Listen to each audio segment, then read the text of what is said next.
Hello students, welcome back to my channel 10th class English medium CBSE subject mathematics chapter 13 surface area and volume exercise 13.1 में हम question शुरू कर चुके थे और इसमें हमने कुछ क्वेश्चन सॉल्व किए थे। आज हम क्वेश्चन 6 स्टार्ट कर रहे हैं। हमने इससे पहले के क्वेश्चन सॉल्व कर लिए थे भाई। अब देखिए क्वेश्चन नंबर 6 क्या है। A medicine capsule is in the shape of a cylinder with two hemisphere stuck to each of its and the length of the entire capsule is 14 mm and the diameter of the capsule is 5 mm. Find its surface area. देखिए भाई question number 6 के अंदर क्या दे रखा है।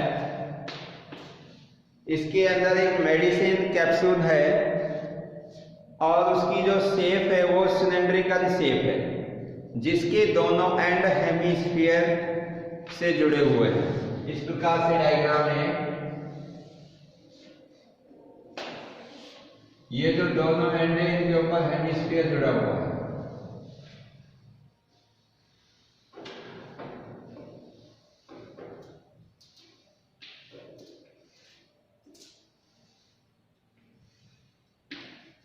ये एक medicine capsule है। इसके ये दोनों सिरे हैं जो वो किसके हैं, हेमिस्फीयर के हैं। और इसकी जो लेंथ दी हुई है वो है 14 mm। ये टोटल लेंथ दे रखी है 14 mm इसकी लेंथ है।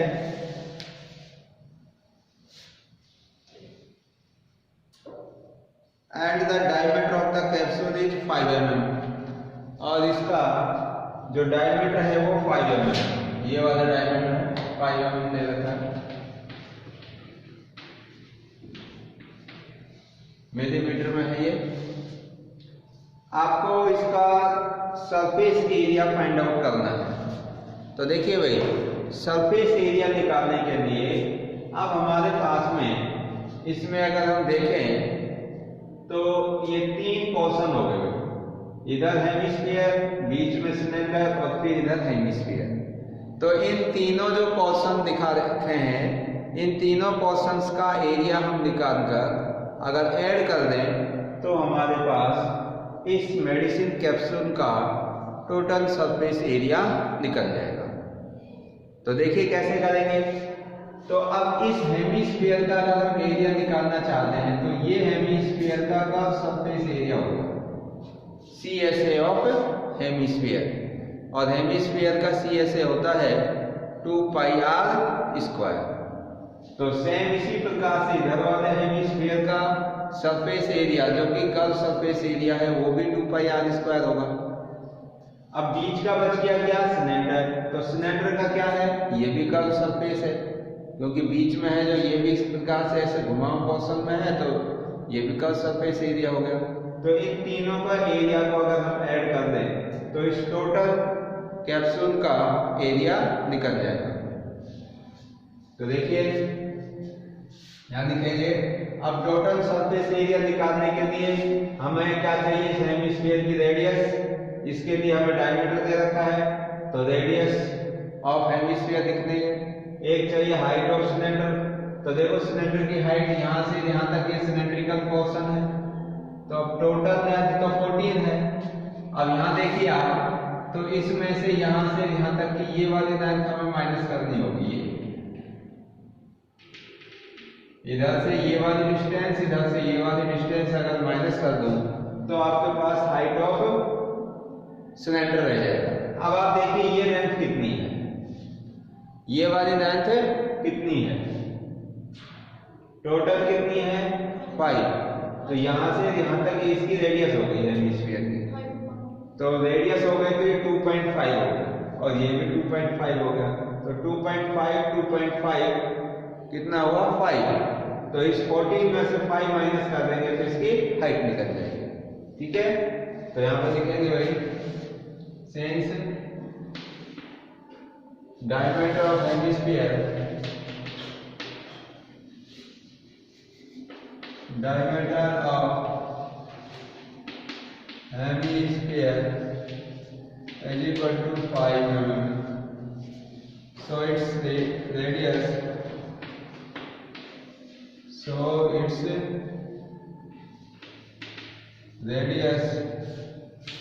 is equal to 5 upon 2.5 mm.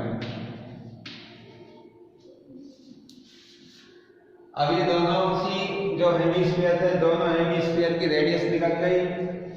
अब लिखेंगे हाइट ऑफ सिलेंडर।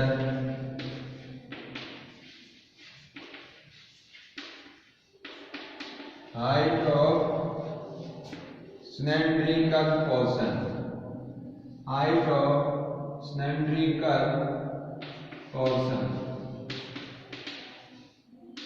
तो 14 माइनस दिस 14 में से 2.5 और 2.5 में माइनस कर देंगे। 2.5 प्लस 2.5 तो माइनस करेंगे तो 14 minus 5 is equal to 9 mm। तो हाइट कितनी आ गई इसकी सिलेंड्रिकल पोर्शन की 9 mm। अब total surface area of the medicine capsule, अब लिखेंगे भाई टोटल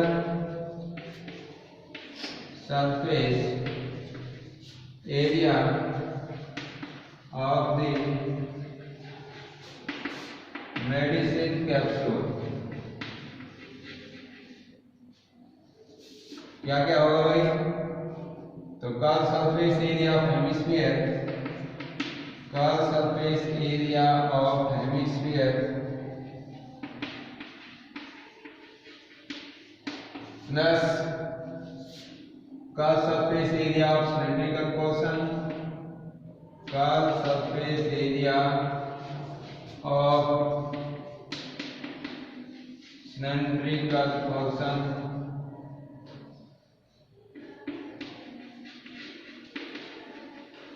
प्लस का सरफेस एरिया ऑफ हेमिस्फीयर।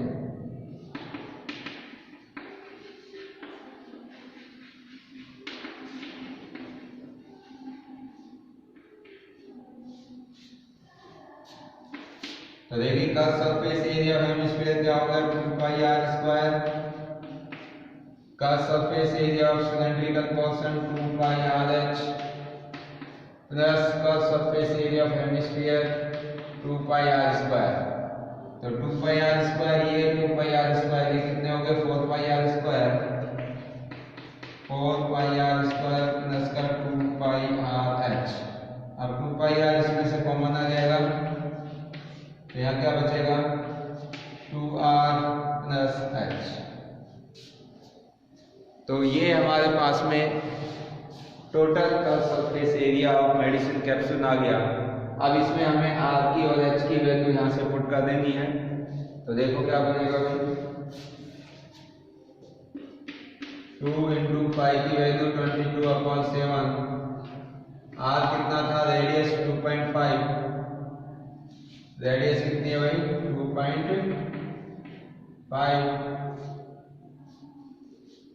और इधर भी 2 इंटू 2.5 और h कितनी थी 9, h कितनी है भाई इसकी 9 हो गई। तो देखिए आप इनको मल्टीप्लाई करेंगे, इसको 2.5 को 2 से करेंगे तो आपका 5 और 5 को 22 से करेंगे तो 22×110/7 और ये हो गया 5 प्लस 9 14,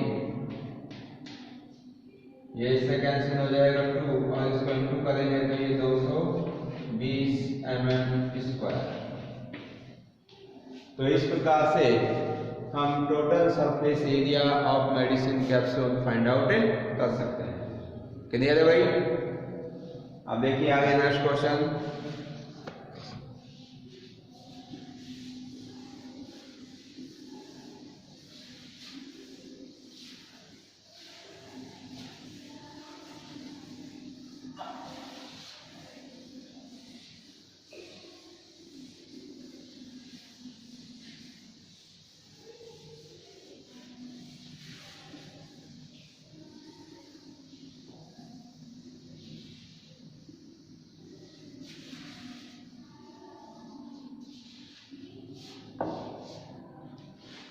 देखिए भाई आगे के जो भी क्वेश्चंस हैं इन सभी के अंदर इस प्रकार से कोई ना कोई डायग्राम आपको क्वेश्चन को देख करके रीड करना है और उसमें समझना है क्या क्या डायग्राम बने हुए हैं।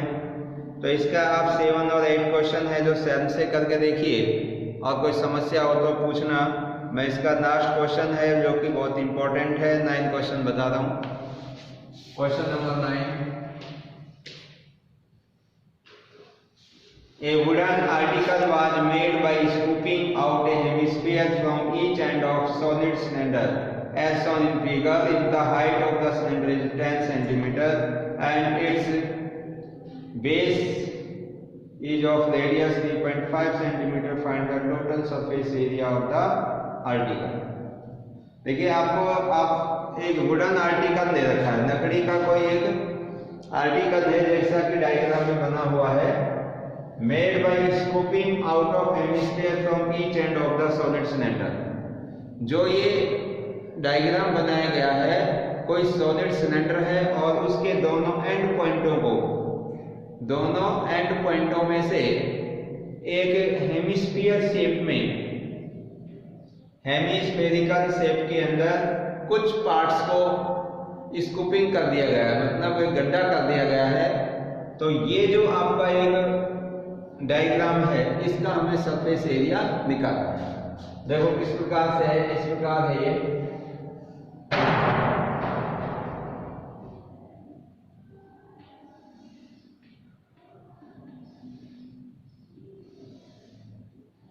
ये वाला जो पोर्शन है इस सिलेंडर का अंदर से गड्ढा करके निकाल दिया गया है हेमिस्फेरिकल शेप में।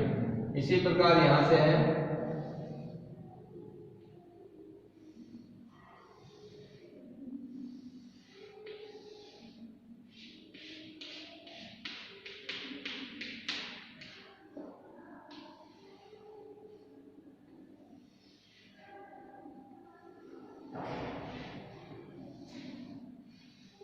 ये एक सिलेंडर था पूरा का पूरा और ये सॉलिड था, ये एक वुडन लकड़ी का बना हुआ कोई एक सिलेंडर था। इसके दोनों, इस वाले पोर्शन को, ऊपर वाले को, टॉप को, बॉटम को, दोनों साइड से इस हेमिस्फेरिकल शेप के अंदर इतना जो लकड़ी था उसको काट के बाहर निकाल दिया।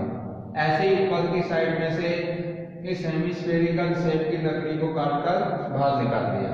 तो जब इसमें गड्ढा बनेगा वो गड्ढा भी किस शेप का बनेगा, वो गड्ढा भी किस शेप का बनेगा, हेमिस्फेरिकल शेप में ही बनेगा, क्योंकि जिस शेप में से काट के निकाला हुआ है इसी शेप का गड्ढा बचेगा इसमें। ऐसे ही यहाँ पर तो हमें इसका टोटल सरफेस एरिया निकालना है। तो सरफेस एरिया निकालने के लिए देखो बीच में जो लकड़ी बची हुई है ऐसे ही घुमावदार पोर्शन में, वो तो क्या है, curve surface area of cylinder, तो वो तो curve surface area of cylinder आ जाएगा।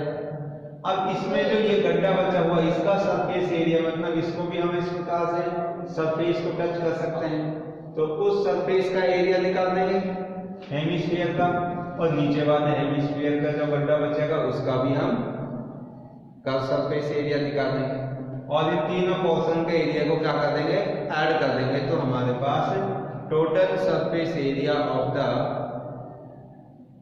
दिस फिगर, इसका एरिया है। ठीक है, तो देखिए भाई इसके अंदर क्या क्या दे रखा है हमें, if the height of cylinder is 10 centimetre, cylinder की जो हाइट दे रखी है वो है 10 सेंटीमीटर,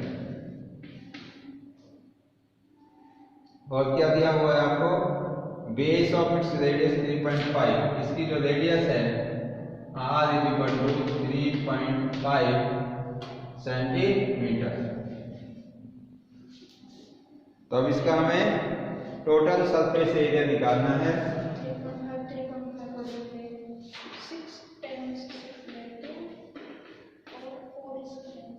देखिए भाई total surface area of the article, total surface area of the article, तीन पोर्शन बन गए, तीनों पोर्शन का एरिया सम कर देंगे। तो देखिए भाई दोनों जो है curve surface area of to hemispherical portion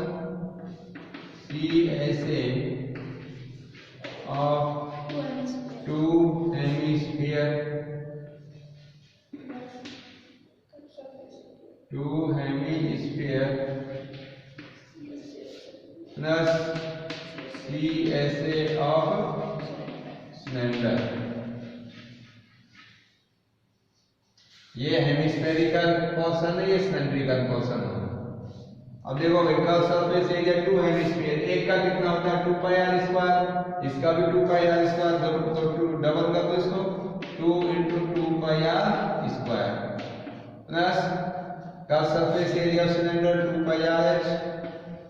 अब ये सारी वैल्यूज इसमें रख देंगे, कॉमन कितना आ जाएगा इसमें से 2 पाई आर कॉमन आ जाएगा, 2 पाई आर कॉमन आ गया, 2 पाई आर कॉमन आ गया, एक तो 2 बच गया, एक इसमें आर बच गया, 2r और प्लस का h बच गया। अब देखिए r और h की वैल्यू हम ऑलरेडी यहाँ पर दे रखी है, r 3.5 और h है जो ये आपकी इस सिलेंडर की हाइट दी हुई है, तो इस सिलेंडर की जो हाइट होगी वो 10 रखेंगे, r की वैल्यू 3.5, 2 × 22/7, r हो जाएगा 3.5, 2 × 3.5 प्लस h आपका 10। अब देखो ये इससे कैंसिल हो जाएगा, 0.5 और 22 को 0.5 से मल्टीप्लाई करेंगे तो 22 × 110 और इधर हो जाएगा 3.5 को 2 से करेंगे 7 प्लस 10, तो 11 को 2 से करेंगे तो 22 और इधर 7 प्लस 10 17, इसको मल्टीप्लाई करेंगे 374 सेंटीमीटर स्क्वायर। तो ये हमारा total surface area of this article हमने फाइंड आउट कर दिया। इस प्रकार से हम इस क्वेश्चन को सॉल्व कर सकते हैं। तो इसमें जो भी रिमेनिंग क्वेश्चन बचे हुए हैं, इनमें कोई भी आपको डाउट हो तो आप सॉल्व करके देखिए, तो उसको आप कंटिन्यू पूछ सकते हैं। वैसे आपकी क्लासें चली रही है, आप उसमें आइए और अपने डाउट्स को क्लियर करिए। तो यहाँ से आगे के क्वेश्चंस हम नेक्स्ट क्लास में सॉल्व करेंगे। So thank you and thank you very much.